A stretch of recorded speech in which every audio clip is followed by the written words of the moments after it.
আজকের রেসিপি ভোলা মাছের তেল ঝাল। তো মাছটা খেতেও যেমন সুস্বাদু, বানানোও খুব সোজা।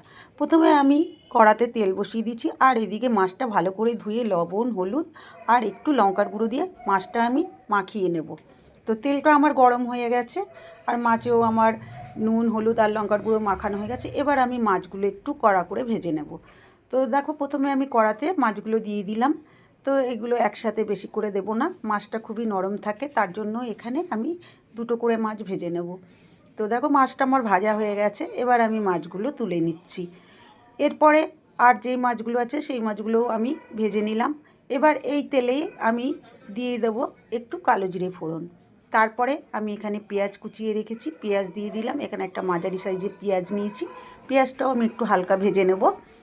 তারপরে এখানে আমি দিয়ে দিলাম স্বাদ মতন লবণ আর আদা রসুনের পেস্ট, আদা রসুন আর কাঁচা লঙ্কা আমি পেস্ট করে রেখেছি। দিয়ে দিলাম কুচানো টমেটো, হলুদ, লঙ্কার গুঁড়ো, দিয়ে দিলাম একটু জিরের গুঁড়ো।